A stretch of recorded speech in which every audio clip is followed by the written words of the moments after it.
আমি বিশ্বাস করতাম যিশু আমার ত্রাণকর্তা। আমি সিদ্ধান্ত নিয়েছিলাম আমি একজন ব্যাপটিস্ট প্রচারক হব। এক মুসলিম বন্ধুকে ধর্মান্তরিত করে খ্রিস্টান করার চেষ্টা করেছিলাম। তো যিশু যা বলেছে আমি তা পড়েছি, আর তা ভালো করেই বলে, পিতা আমার চেয়ে বড়। শপথ নিয়ে আমার ঈশ্বর কেন তুমি আমাকে ত্যাগ করলে? সবকিছুই চিৎকার করে বলে আমি ঈশ্বর নই। বাইবেল আমাকে আদেশ করেছে নবী মুহাম্মদকে অনুসরণ করতে। আর আমি বাড়িতে এসে বললাম আমি তোমাকে কিছু বলতে চাই, আমি মুসলিম হচ্ছি। আর তার চেহারা হাই থেকে কি ভাই খলিল মিক, আমাদের আমন্ত্রণ গ্রহণ করার জন্য আপনাকে ধন্যবাদ। টুয়ার্ডস ইটারনিটি হিসেবে আমরা আপনাকে আমাদের সাথে পেয়ে খুব খুশি। শুরুতে জিজ্ঞাসা করতে চাই খলিল মিককে, এবং আপনি কি আমাদের আপনার জীবন সম্পর্কে সংক্ষেপে বলতে পারেন? আমার নাম খলিল মিক, আমি ডালাস টেক্সাসের বাসিন্দা। আমি খ্রিস্টান পরিবারে বড় হয়েছি, আর আমার ইচ্ছা ছিল একজন ব্যাপটিস্ট প্রচারক হব। তুলনামূলক ধর্ম পড়ার সময় আমি ইসলাম গ্রহণ করি 1989 সালে। তো 34 বছর আগে আমি একজন গর্বিত মুসলিম হয়েছি। আমি মুসলিম লিগ্যাল ফান্ড অফ আমেরিকার একজন প্রতিষ্ঠাতা, যা ইউএস এর একটা দাতব্য সংস্থা যেটা মুসলিমদের সাহায্য করে অভিবাসনে, দেওয়ানি ও ফৌজদারি মামলায়। বিশ্বাসের দিক দিয়ে আপনার জীবন কেমন ছিল? আপনি কিসে বিশ্বাস করতেন? আমি ছিলাম ব্যাপটিস্ট খ্রিস্টান। আমি বিশ্বাস করতাম যিশু আমার ত্রাণকর্তা, আর সবকিছু সেভাবেই যাচ্ছিল। সুতরাং আপনি একটি ধর্মীয় পরিবার থেকে এসেছেন। আপনার বিশ্বাসগুলো কেমন ছিল? তো হ্যাঁ, একটা খ্রিস্টান পরিবারে বেড়ে ওঠার ফলে আমার মা, ভাই, বোন এবং আমরা রবিবারে গির্জায় যেতাম, এবং আমরা ভ্যাকেশন বাইবেল স্কুলে যেতাম গ্রীষ্মে। এবং একবার আমাদের একজন পরিদর্শক প্রচারক গির্জায় এসেছিল। সে আসলে দোজক সম্পর্কে একটা প্রেজেন্টেশন দিয়েছিল, আর এটা ছিল ভিডিও প্রোডাকশন যা তারা বড় পর্দায় দেখিয়েছে আমাদের দেখার জন্য। এবং তারা সবাইকে বলল, জানেন তো, মৃত্যু বা যাই হোক না কেন, ফেরেশতা এসে এরপর তাদের স্বর্গ বা নরকে নিয়ে যাবে। আর তারপর দেখালো দোজখে কি ঘটে। তো আমি 6 বা 7 বছর বয়সী ছিলাম, 2য় বা 3য় শ্রেণীতে ছিলাম, আর এই ঘটনা আমাকে খুব ভয় পাইয়ে দেয়। তো আমি সেই রাতে খ্রিস্টান হয়ে যাই। আর তারপর আমি পাড়ার সব বাড়িতে গিয়েছিলাম আমন্ত্রণ জানাতে সমস্ত শিশু আর পরিবারকে পরের দিন আবার এটা দেখতে আসার জন্য। তো এটা খুব আবেগপূর্ণ ছিল। তারপর যখন আমি বড় হলাম, এটা শুধু হয়ে উঠলো একটা রবিবারের কাজ। যখন আমি কলেজে যাই, আমি সেখানে আমার বিশ্বাসের চর্চা করিনি। আমার জন্মদাত্রী মা গাড়ি দুর্ঘটনায় মারা যায় যখন আমার বয়স 1.5 বছর ছিল। কিন্তু তার মৃত্যুর কারণে আমার বাবা একটা বীমার টাকা পেয়েছিলেন। আমার বাবা এবং সন্তানেরা, মানে আমি সহ, বীমার টাকাটা পেয়েছিলাম। এই টাকাটা জমা ছিল আর বাড়ছিল আমার 18 বছর বয়সে পৌঁছানো পর্যন্ত। তারপরে সেই টাকা আমাকে দেওয়া হয়েছিল একেবারে একসাথে। তাই 18 বছর বয়সে আমার টাকা ছিল, আমার স্বাধীনতা ছিল। কিন্তু আমি কলেজে অনেক পার্টি করেছি, সেখানে আমার সময় উপভোগ করেছি। কিন্তু যখন আমার সিনিয়র বছর এলো, যে বছর গ্র্যাজুয়েট হব, আমি অনুভব করতে লাগলাম আমি যা করছি তা ছিল লাইনের বাইরে। আর যেহেতু আমি ভালোভাবে বড় হয়েছি, তাই আমি সিদ্ধান্ত নিলাম যে এটা এক ধরনের গুঞ্জনের মতো ছিল যে আমাকে আমার ধর্মীয় ঐতিহ্যে ফিরে যেতে হবে। একই সাথে আমি সিদ্ধান্ত নিলাম আমি একজন ব্যাপটিস্ট প্রচারক হব। তাই আমি আমার ডিগ্রি শেষ করলাম আর পরিকল্পনা করলাম। তাহলে কিভাবে ইসলামের দিকে আপনার যাত্রা শুরু হলো? আপনি কি আমাদের সেই দিনগুলিতে নিয়ে যেতে পারেন? আমার ইসলামের যাত্রা শুরু হলো কলেজে, আমার সিনিয়র বছরে, যখন আমি সিদ্ধান্ত নিয়েছিলাম আমি একজন ব্যাপটিস্ট প্রচারক হব। আমি কলেজ ছেড়ে সেমিনারিতে যাওয়ার সিদ্ধান্ত নিইনি, কিন্তু আমি চেয়েছিলাম ডিগ্রি শেষ করে তারপর সেমিনারিতে যেতে। তো আমার শেষ করার জন্য 1 বছর ছিল, এবং আমার উৎসাহের কারণে আমার সব বন্ধুদের টেনে নিয়ে যেতে লাগলাম। সহকর্মীদের যাদেরই সাথে পাই ধর্মীয় আলোচনায় নিয়ে যেতাম, যেন আমি চিন্তা করতে পারি কিভাবে আমি মানুষকে বাঁচানোর চেষ্টা করতে পারি, তাই না? পুরো মিশনটা ছিল তাদের খ্রিস্টান ধর্মে দীক্ষিত করা। আমি কিভাবে অন্য ধর্মের সাথে পরিচিত হব এবং খ্রিস্ট ধর্ম তাদের বোঝাতে সক্ষম হব।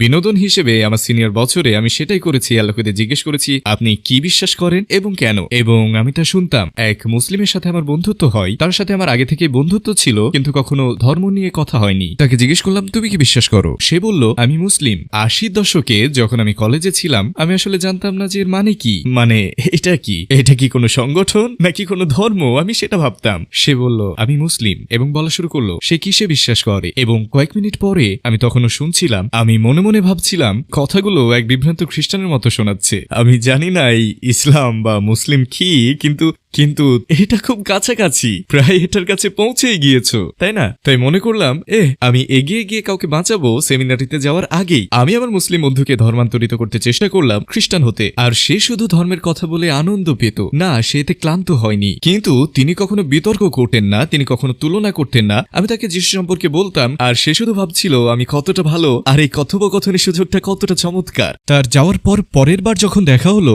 সে আমাকে একটা পুস্তিকা, একটা প্যাম্ফলেট, এরকম কিছু একটা, এটা ছিল তুলনামূলক ধর্মীয় সংলাপ যে বিষয়ে আমরা আগে আলোচনা করেছিলাম, এবং আমি শেষ পর্যন্ত অসংখ্য প্যাম্ফলেট পেয়েছিলাম। আর সেই প্যাম্ফলেটগুলোর মধ্যে একটা ছিল বাইবেল কি ঈশ্বরের বাক্য। এটা ছিল আহমেদ দিদাতের। তিনি তুলে ধরেছেন বাইবেলের ঐতিহাসিকতা এবং তিনি শুধুই প্রশ্ন করেছেন এই বইটা কি ঈশ্বরের বাক্য, এবং তিনি এই বইটিতে তার বিশ্লেষণ তুলে ধরেছেন। এতে সমস্যা হলো আমি বিশ্বাস করতাম বাইবেল সত্য শতভাগ। আমি বড় হয়েছি এটা পড়তে পড়তে, জানতে জানতে গির্জায়ও গেছি, কিন্তু আমি কখনোই বাইবেলের ঐতিহাসিকতা নিয়ে পড়াশোনা করিনি। আমরা এই বইটা কিভাবে পেয়েছি, তাই না? এর প্রতিটি অধ্যায়ের নাম আছে, তাই আমি অনুমান করেছি তারাই এটা লিখেছেন আর সব একসাথে রেখেছেন। তাই এটা অতীতের মানুষগুলো লিখেছিল ঈশ্বরের দ্বারা অনুপ্রাণিত হওয়া কথাগুলো, কিন্তু ভাবলাম এটা কোনোভাবে সম্ভব না কিছু প্রমাণ করতে। তাই আমার বাইবেলের ঐতিহাসিকতা শিখতে হবে, তার কর্তৃত্ব প্রমাণ করতে সংশয়বাদী বা যে কারো কাছে আমি এর জন্য নিজেকে উৎসর্গ করতে যাচ্ছি। তাই বিনোদনের জন্য প্রশ্ন করার বদলে কি বিশ্বাস করেন এবং কেন আমি ডুবে যাই বাইবেলের ঐতিহাসিকতার মধ্যে, যেন আমি অন্য কাউকে এটা ব্যাখ্যা করতে পারি। আর সেই প্রক্রিয়ায় আমি শুরু করেছি শতভাগ প্রত্যয় নিয়ে। তারপর আমি শিখতে শুরু করলাম কিভাবে আমরা বাইবেল পেলাম। যখন আপনি তাকিয়ে দেখবেন কিভাবে আমরা জানি যে এই মুসা কি বললেন, ঈসা কি বললেন, নবী কি বললেন, তারপর আপনি ঐতিহাসিক দলিলের কপিগুলোর দিকে তাকান, আমার বিষয় যে নিউ টেস্টামেন্টে আরামাইক ভাষার কোনো আসল পাণ্ডুলিপি নেই, যেটা ছিল ফিলিস্তিনের ভাষা যিশু সময়কালে। হিব্রু ভাষাতেও কোনো ডকুমেন্ট নেই। তিনি একজন ইহুদি ছিলেন এবং তারা সংগ্রহ করেছিলেন তাদের আগের বাণীগুলো এবং বাকি সব হিব্রুতে। তো আমাদের হিব্রুতে কিছু নেই, আরামাইক কিছু নেই, আমাদের কাছে শুধুমাত্র গ্রিক নথি আছে আর পরে ল্যাটিন ভাষায়, এবং আমাদের আছে 10,000-এর কপি সেই বইগুলোর, ম্যাথিউ, মার্ক, লুক এবং জন। তবুও কোনো দুটো কপির কোনো মিল নেই। এটা এমন কিছু যা আপনি বিশ্বাস করেন আর ব্যাখ্যা করতে পারেন, কিন্তু এটা শক্তিশালী প্রমাণ ছিল না আমার মতে। কেউ কেউ পারে, কিন্তু আপনি শিখবেন যখন আপনি পড়াশোনা করতে থাকবেন। আরো কিছু বই ছিল ঠিক এমনই পুরনো, আপনি জানেন, আপাত দৃষ্টিতে খাঁটি, যেগুলো বাইবেলের অন্তর্ভুক্ত না। এমনকি ক্যাথলিক বাইবেল রয়েছে আর প্রোটেস্ট্যান্ট বাইবেল রয়েছে যা সম্পূর্ণ ভিন্ন। অন্য কথায় খ্রিস্টান বিশ্বাসে 2000 বছর পেরিয়েছে এবং বাইবেলের এমন কিছু লেখক আছেন যারা এখনো অজানা। এবং আমি যেহেতু বাইবেলের ঐতিহাসিকতা শিখছি, তো আমি অন্যদেরকে এর কর্তৃত্ব সম্পর্কে বোঝাতে পারি, আমার মনে উদ্বেগ জাগা শুরু হয়, তাই না? আমি তা শিখছি যা জানতাম না, এবং নিশ্চিত হওয়ার চেয়ে আমি যত বেশি শিখছি ততই সন্দিহান হয়ে পড়ছি। এই প্রক্রিয়া অব্যাহত ছিল একটা পর্যায়ে না আসা পর্যন্ত, এবং আমি আশাহত ছিলাম যে এটা ভালোর দিকে যাচ্ছে না, খারাপ হচ্ছে। আমি যতই দূরে যাচ্ছি খারাপ হচ্ছে। প্রতিশোধমূলক মানসিকতা থেকে আমি আমার মুসলিম বন্ধুকে জিজ্ঞেস করি আচ্ছা তোমার কোরআন সম্পর্কে বলো, এর ঐতিহাসিকতা কি? তাই সে একটা বই নিয়ে আসে যেটা ছিল নবীর সিরা, কোরআনের ঐতিহাসিক পটভূমির মতোই, খুবই সহজ। শুরু করি কোরআন সম্পর্কে ইসলামিক সূত্র কি বলে, এবং এই সিদ্ধান্তে আসা খুব দ্রুত ছিল যে এটা সম্পূর্ণ ভিন্ন ঐতিহাসিকতা। কোরআন আরবি ভাষায় প্রণীত, এটা নবী সাল্লাল্লাহু আলাইহি সাল্লামের ভাষা, এটা নবীর সময়কাল পর্যন্ত পাওয়া যায়, এটা লেখা হয়েছে এবং মুখস্থ করা হয়েছে নবীর সময়কাল থেকে। তো এর ঐতিহাসিকতা খুবই সহজ, তাই না? যদিও এটা সত্যতার প্রমাণ না, কিন্তু এটা তাকে খাঁটি করে তোলে। তো যেহেতু দুইটি বই সম্পূর্ণ আলাদা এবং কোরআনে এরকম কোনো ইস্যু ছিল না, আমি বলবো বাইবেলের মতো, মনে হচ্ছিল এটা সাহায্য করছে না, মনে হচ্ছিল আমি সাহায্য পাচ্ছি না। আমি আশা করছি সবাই একই পথে আছি আর আমি পাশ কাটিয়ে যাচ্ছি, কিন্তু তাতেও সাহায্য পাইনি। আর তাই আমি যখন দিদাদের আরো বই পড়ি, সেগুলোর মধ্যে একটা ছিল বাইবেলে মুহাম্মদ। এটা একটা ছোট বই ছিল যেখানে আছে বাইবেলে মুহাম্মাদের কথা আছে। কেন আপনারা তাকে বিশ্বাস করবেন না? আমি আমার সারা জীবন গির্জায় গেছি, মানুষের সাথে কথা বলেছি, মানুষের কথা শুনেছি, তার নাম একবারও শুনিনি। ভালো কিংবা খারাপ কিছুই না, কখনোই কোনো বিষয়ে তার কথা আসেনি, আর আমি তাকে বাইবেলের কোথাও দেখিনি। তাই এখন আমি দিদাদের সাথে তার বই নিয়ে তর্ক করছি। সে চ্যালেঞ্জ করলো। তো আপনি যদি চান যে এক একজন খ্রিস্টান প্রমাণ করুক যিশু সেই যা তারা মনে করেন। তারা ওল্ড টেস্টামেন্ট উল্লেখ করবে আর বলবে এখানে তার কথা উল্লেখ আছে, এই যে একজন নবীর কথা বলা আছে, তিনি এই এলাকা থেকে আসবেন, তিনি এটা করবেন সেটা করবেন, মানে বলতে চাচ্ছি এরকমটা হবে, তাই না? তাহলে কিভাবে প্রত্যাখ্যান করবেন? কিন্তু ওল্ড টেস্টামেন্টে যিশুর নাম নেই, সেখানে কোথাওই যিশুর নাম উল্লেখ করা নাই। এবং যতবার আমি এই দুটি বিষয় তুলনা করেছি, আমি নিজেই দেখেছি খ্রিস্টানের ব্যাখ্যার চেয়ে দিদাদের ব্যাখ্যাই বেশি গ্রহণযোগ্য। এবং আমার মনে হয় যে এতে একটা চূড়ান্ত সিদ্ধান্তে পৌঁছানো যায় যে বাইবেলে জেনেসিস থেকে রেভেলেশন পর্যন্ত এক নবী সম্পর্কেই কথা বলে। এতে বলে এক নবী আসবেন, তিনি কি করেছেন, কিভাবে করেছেন, সবকিছু প্রাসঙ্গিক এবং নবীর জীবনী বাইবেলে আছে। তাই আমি এটাকে অনেক অদ্ভুত হিসেবেই খুঁজে পেয়েছি, কিন্তু আসলে হয়তো আমি বিভ্রান্ত মুসলিম। আমার কাছে এখন সম্ভবত 50 থেকে 100টির পদ আছে বাইবেল থেকে, যা খুব পরিষ্কার যে এটাই নবী মুহাম্মদ। HMD হিব্রুতে, যেটা আরবির মতো একই হবে, সেটা হবে আহমেদ। সকল জাতির আহমেদ আসবে এবং তিনি যা করবেন আপনি জানেন, তার ঘর হবে আগের জনের থেকে বড়, যা জেরুজালেম থেকে মক্কায় চলে যাবে।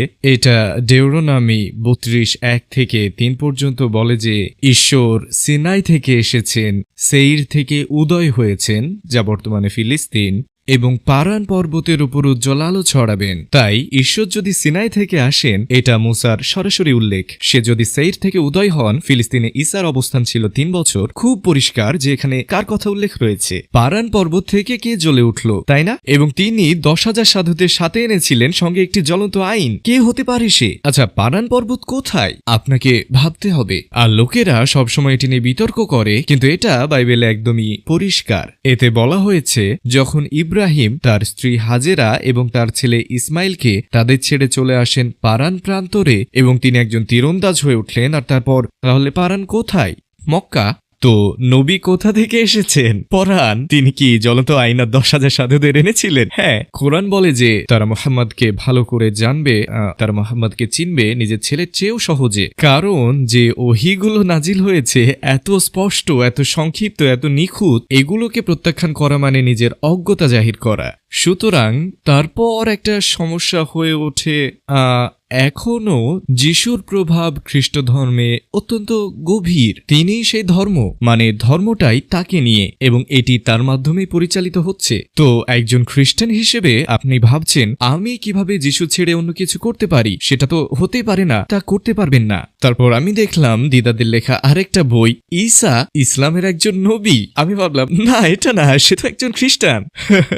কিন্তু তারপর যখন বুঝবেন মুসলমানদের দৃষ্টিভঙ্গি, যার সাথে আমরা একমত, তার জীবন, অলৌকিক ঘটনা, জন্ম, তার সবই ঠিক আছে, আমরা তাকে ঈশ্বর মনে করি না, তাহলে তিনি কি ঈশ্বর নাকি ঈশ্বর নন? সুতরাং যখন এই প্রশ্নে নেমে আসে, আচ্ছা এটা এখন পরিষ্কার, এই দুই ধর্ম প্রায় একই, শুধুমাত্র পরিত্রাণাংশ ছাড়া। আপনি কিভাবে স্বর্গ পেতে পারেন এই বিশ্বাস করে যে যিশু ঈশ্বর আর আপনার পাপের জন্য মারা গেছেন, যে মূল্য তিনি পরিশোধ করে গেছেন, তার জন্য আপনি স্বর্গে যাবেন? নাকি মুসলিম, যেখানে বিশ্বাস এক ঈশ্বরের উপর আর তাওহীদই আপনার মুক্তি? তাই আমি পড়লাম যিশু কি বলেছেন। বাইবেলে বলা হয়েছে, পিতা আমার চেয়ে বড়, আমি যিশু আমার নিজের সত্তা, আমি কিছু করি না, আমাকে ঈশ্বর বলছো কেন? পিতা ছাড়া আর কোনো ঈশ্বর নেই। তাই আমি যিশুকে পড়ছিলাম, মনে হচ্ছে তিনি এটা অস্বীকার করেছেন বারবার বারবার। কেন সে এটা করবে, তাই না? কেন এটা ঘটছে? এখন কৈফিয়ত হলো সেটা তখন নিজেকে প্রকাশ করার সময় ছিল না। স্পষ্টতই তাকে অনেকবার জিজ্ঞেস করা হয়েছিল, আপনি কে? আপনাকে এখানে কি জন্য আনা হয়েছে? আর তিনি উত্তর দিলেন, নবী। আর কিছুই করার নেই। আমার বাবা, যিনি আমাদের প্রার্থনা করতে শিখিয়েছেন, যিনি স্বর্গে আছেন, ক্রসের উপর শপথ করে, হে ঈশ্বর, হে ঈশ্বর, আমাকে ত্যাগ করলে কেন?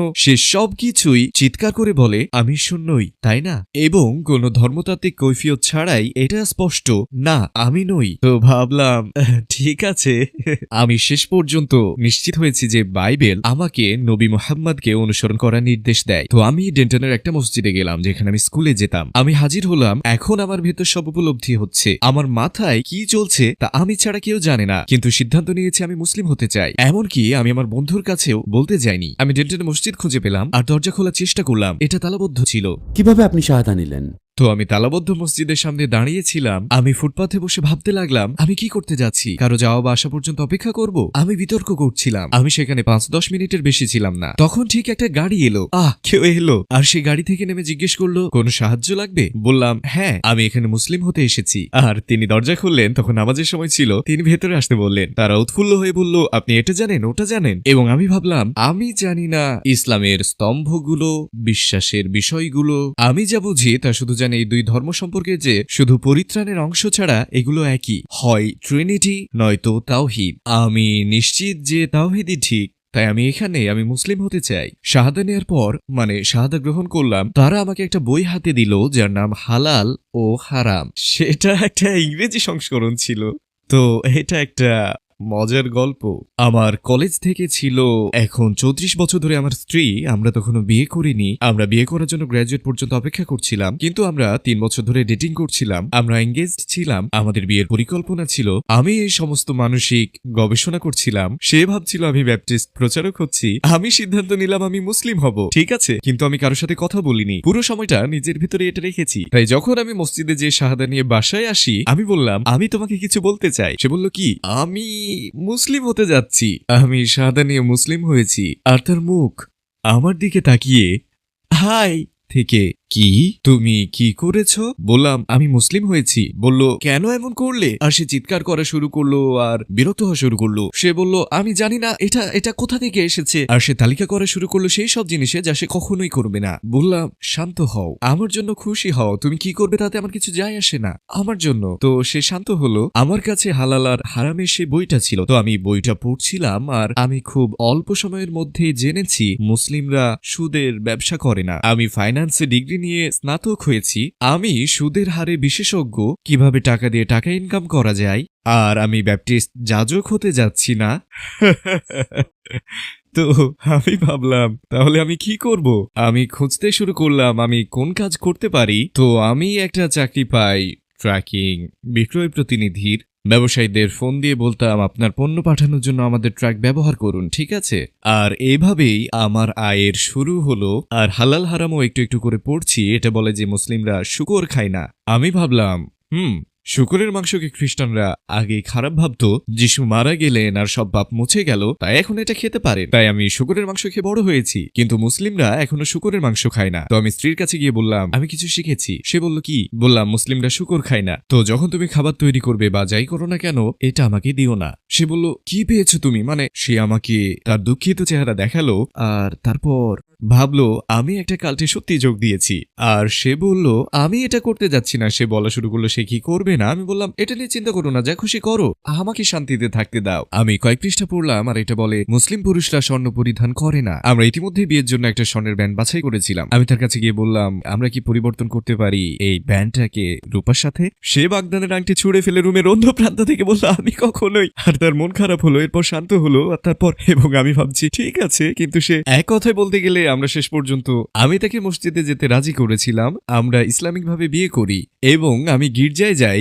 আর পুরো বিবাহ আগের পরিকল্পনা মতো শেষ করলাম। তো দুটো বিয়ে। সে শুধু আমাকে সহ্য করছিল। সে আমাকে খুব পছন্দ করত, কিন্তু সে ভেবেছিল আমি যা করছি তা অদ্ভুত। আর আমি ওমাহাই মুসলিম লোকেদের সাথে পরিচিত হই। তারা আমাকে আমন্ত্রণ জানায়, আমার সাথে রকস্টারের মতো আচরণ করে, যেমন তুমি সাদা, তুমি মুসলিম, আমরা তোমাকে ভালোবাসি। তাদের একটা মসজিদের ভেতর লাইব্রেরি আছে জেনে আমি খুশি হয়েছিলাম, যেখানে তুলনামূলক ধর্মের বই ছিল অথবা দাওয়ার ভিডিও বা মুসলিম খ্রিস্টানের বিতর্ক, অনেক জিনিস যেগুলো খুব ভালো ছিল। তাই আমি এসব জিনিস ধার করতাম আর বাড়িতে নিতে লাগলাম। আর সেগুলো পড়ে স্ত্রীকে বলতাম দেখো কি শিখলাম, এবং সে শুনতো। তারপর 5-10 মিনিট পর সে বলতো আমি আর শুনতে চাই না, আমাকে একা থাকতে দাও। কিন্তু একদিন যখন বাসায় আসি, আর এটা কয়েক মাস পর, আমার পড়া, ভিডিও দেখা, কাজ করা, আমি ফুলে ফেপে উঠছি, আমি একজন মুসলিম, এবং সে আমার মধ্যে কিছু পরিবর্তন দেখে। এটা তাকে হুমকি দিচ্ছে না, সে শুধু পর্যবেক্ষণ করছে। আর সে বলল আমি অন্য মুসলিমদের দেখতে চাই। আমি বলি আমি তোমার জন্য যথেষ্ট নই। তো আমি মসজিদে গিয়ে বলি বলি, এই আমার স্ত্রী অন্য মুসলিমদের সাথে দেখা করতে চাই, তোমরা কি মনে করো? ওরা বলল, ভাই আমাদের একটা হালাকা আছে, একগুচ্ছ পরিবার একত্রিত হয় শুক্রবারে একটা বাড়িতে, আর আমরা কোরআনের তাফসির করি, একটু আলোচনা করি, তারপর আমরা খাই, আমরা নামাজ পড়ি, আর তারপর বাড়ি যাই। আপনি তাকে হালাকায় নিয়ে আসুন না, আমরা সবাই পরিচিত হতে পারি। দারুণ। তাই আমরা প্রথমে হালাকায় গেলাম, আর এই প্রথম সে দেখতে পেল মুসলিম নারীদের, শিশুদের এবং পুরুষরা সবাই স্বাভাবিকভাবেই যোগাযোগ করছে প্রতিদিনের পরিবেশে, এবং সে উপভোগ করলো। এটা ছিল এমন কিছু যা সে আশাই করেনি। আমি জানি না সে কি আশা করেছিল, কিন্তু এটা ইতিবাচক ছিল। তাই আমরা টানা 2-1টা হালাকায় যাই, এবং পরের বার যখন আমরা যাচ্ছি সে বলল, আমি যদি তোমাদের সাথে নামাজ পড়ি তাহলে কি সমস্যা হবে? আমি ভাবলাম, ঠিক আছে, তুমি কি না মুসলিম হতে চাই না, কিন্তু প্রতিবারই তোমরা থেমে উঠে প্রার্থনা করো, আমি বসে থাকি আর দেখি আমার ভেতর থেকে কিছু আমাকে যোগ দিতে বলে, মানে আমি এটার অংশ হতে চাই, এটা চমৎকার হবে। আমি বলি, হ্যাঁ তুমি যোগ দিতে পারো, শুধু লাইনে দাঁড়াও আর অনুসরণ করো। সে কি বলবে তাও জানে না, সে শুধু নড়াচড়াগুলো নকল করছে আর নামাজের অংশ হতে চায়। ঠিক আছে, আরো কিছু হালাকা হলো। একদিন আমি বাড়িতে আসি, সে বলল, আমার মনে হয় আমি প্রস্তুত। কিসের জন্য প্রস্তুত? মুসলিম হতে। কিন্তু সে আমাকে একটা বড় লিস্ট দেয় যেগুলো সে করতে চায় না। আমি ভাবলাম সে তো আমার পথে আসছে, ঠিক আছে ভালো, তুমি হতে চাও। এক কথায় সে মুসলিম হয়ে গেল। সে যা বলেছিল যে কখনো এসব করবে না, এখন সেসব করে। আপনি কি আমাদের বলতে পারেন কেমন অনুভব করেছিলেন যখন আপনি শাহাদা নিয়েছিলেন? ঠিক আছে, আমি আপনাকে বলি, শাহাদা গ্রহণ করা আমার জন্য একটা বিষয় ছিল, কিন্তু তাৎক্ষণিকভাবে মুসলিম হওয়ার সাথে সাথেই আপনি এমন কিছু দেখবেন যা আপনি জীবনে আগে কখনো লক্ষ্য করেননি। তো একটা শান্তি, আরামবোধ, আল্লাহ বলেন হৃদয়ে ভালোবাসায় ভরিয়ে দেবেন। আপনি যে নামেই ডাকুন তা অনুভব করবেন, এবং আপনি জানতেন না যে আপনার এটা ছিল। যেমন আমার এবং আমার জীবনে অন্য কারোর মধ্যে সবসময় কিছু স্তরের বাধা থাকে যে আপনি রাখেন, আর আপনি এটা লক্ষ্যও করেন না। মানে তারা বন্ধু, আমার বন্ধু, তাদের সাথে সবকিছু করি। যখন আপনি মুসলিম হবেন, যখন একজন অপরিচিত ব্যক্তিকে সালাম দেবেন অথবা পরিচিত কারোর সাথে দেখা করেন, এবং আপনার যে অনুভূতি থাকে, আপনি কিছুর অনুপস্থিতি লক্ষ্য করবেন, এবং যে বাধা আপনার সবসময় ছিল কিন্তু আপনি জানতেন না যে তা ছিল, আর এটা চলে গেলে আপনার সত্যি অনুভব হবে এটা একটা আধ্যাত্মিক সংযোগ যা মুসলিম হওয়ার আগে আপনার কখনোই ছিল না। আর এটা একটা খুব আসক্তিকর অনুভূতি। আপনার পরিবারের প্রতিক্রিয়া কি ছিল, অথবা আপনার কাছের মানুষের আপনার ইসলাম গ্রহণের বিষয়ে? আমার বাবা মা প্রথমে সহ্য করেছিলেন, আমার জন্য খুশি হয়েছেন, বা যাই হোক না কেন, ভেবেছিলেন এটা একটা স্তর, সে এটা পার করবে, ঠিক আছে, এখান থেকে সে সরে আসবে, সে যুবক, সে বোকা, সে অবশ্যই সরে আসবে। তাই পরিবারের পক্ষ থেকে কোনো বাধা আসেনি। তার পরিবার একটু বেশি রক্ষণশীল ছিল। তার বাবা তার উপর এতটাই বিরক্ত ছিল যে কি বলবো, তাকে অস্বীকার করেছিল। কিন্তু সে বিবাহিত আর আমি ছিলাম, তার বাবাকে দরকার ছিল না, মানে বাবা হওয়া ছাড়া অন্য কিছুর জন্য। তো তারা 10 বছর ধরে কথা বলেনি। আর তার বাবার বিবাহ বিচ্ছেদ হয়েছিল মায়ের সাথে, তাই তারা আলাদা বাস করছিল। তার মা বলতো, তুমি খুশি হলে আমি খুশি, কিন্তু তার মা বাইরে গেলে খুব অস্বস্তি বোধ করত যখন আমার স্ত্রী বাইরে পর্দা করত। তো যখন সে পর্দা করা শুরু করলো, তার মা জিজ্ঞেস করতো, আমার সাথে থাকার সময় এটা খুলতে পারবে না, ঠিক আছে? মানে সে খুব চিন্তিত ছিল তাকে অন্যরা কিভাবে দেখছে। তবে এটা একটা ছোট সমস্যা ছিল, আর সে এতে অভ্যস্ত হয়ে গেছিল। আর তার বাবা শেষ পর্যন্ত শুধু যোগাযোগই করল না, তারা বন্ধুও হয়ে গেল। আর তারপর তিনি বৃদ্ধ বয়সে আমাদের কাছে এলেন, আর মারা যাওয়ার আগ পর্যন্ত আমরা তার যত্ন নিতাম। তো তাদের সম্পর্ক সর্বোচ্চ পর্যায়ে শেষ হয়েছিল।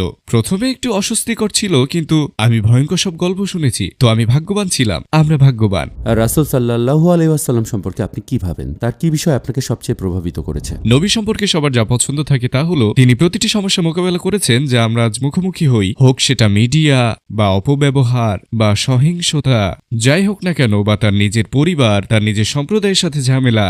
আমাদের সুপার হিরো আছে আমেরিকান সংস্কৃতিতে, তাই না? প্রতিটি সুপার হিরো যা আপনি কল্পনা করতে পারেন। সুপার হিরো থাকার কারণ হলো মানুষ একে অপরের সীমাবদ্ধতা দেখে, তাই না? আর আমাদের কারোরই সেই সুপার হিরো গুণাবলী নেই। তো সবকিছু ঠিক করতে চাইলে আমাদের একজন সুপার হিরো থাকবে যে সবকিছু করবে আর সব ঠিক করবে। যখন আপনি বুঝবেন যে মরুভূমিতে একসময় একজন মানুষ চরম অজ্ঞতার সময়ে একটা বাণী পেয়েছে, এবং সহিংসতার সময় যে আপনি ভাবতে পারেন, আর কিভাবে এটা এক ব্যক্তির থেকে অনুরণিত হয়ে এত অল্প সময়ের মধ্যে সমগ্র বিশ্বের কাছে পৌঁছে যায়। তো সেই সুপার হিরো পরিবর্তনের ধারা বয়ে আনলেন তার নিজের মাধ্যমে, সঙ্গীদের মাধ্যমে, অনুসারীদের মাধ্যমে। এটা বেশি অনুপ্রেরণামূলক কাল্পনিক গল্পের তুলনায়। তো আপনাকে হিরোদের পাল্টে নিতে হচ্ছে বাস্তব মানুষের সাথে। সবশেষে দর্শকদের মধ্যে এমন কেউ একজন আছে যারা এখন আমাদের দেখছে, তাদের মধ্যে ইসলামের প্রতি তার হৃদয় উষ্ণ, কিন্তু তারা ভয় পাচ্ছে প্রতিক্রিয়া, আত্মীয়দের অথবা কাছের মানুষদের। এমন একজনকে আপনি কি বলতে চান? আমি কি আমার উত্তর পড়তে পারি? এক সেকেন্ডের জন্য আমি এটা নিয়ে চিন্তা করলাম। বিচার দিবসে এটা তাদের সাহায্য করবে না। আপনি একা দাঁড়িয়ে থাকবেন আপনার প্রভু, আপনার সৃষ্টিকর্তার সামনে। বিশ্বাস একটা ব্যক্তিগত ব্যাপার যেটার মুখোমুখি সবার হতে হবে। আপনার উত্তর দিতে হবে, আমি এখানে কেন, কোথায় যাচ্ছি, আমার কি করা উচিত। কেউ আপনার জবাবদিহিতার জন্য দায়ী নয়, অথবা কেউ আপনার সাফল্যে ভাগ বসাবে না। বিশ্বাসের প্রতি দৃঢ় প্রত্যয় কাটিয়ে উঠবে যে কোনো বাধা, বেড়া বা প্রতিক্রিয়া। যখন আপনার মস্তিষ্ক আর হৃদয় এক হবে, আপনি একটা অদম্য শান্তি পাবেন অদম্য শক্তি। তাই যদি চিন্তা আসে অন্যের প্রতিক্রিয়া নিয়ে, চিন্তা করবেন না। আন্তরিকতা আর দৃঢ়তার সাথে কাজ করুন, আর বিশ্বাস করুন যে ঈশ্বর প্রতিটি পদক্ষেপে সেখানে থাকবেন, তিনি আছেনই।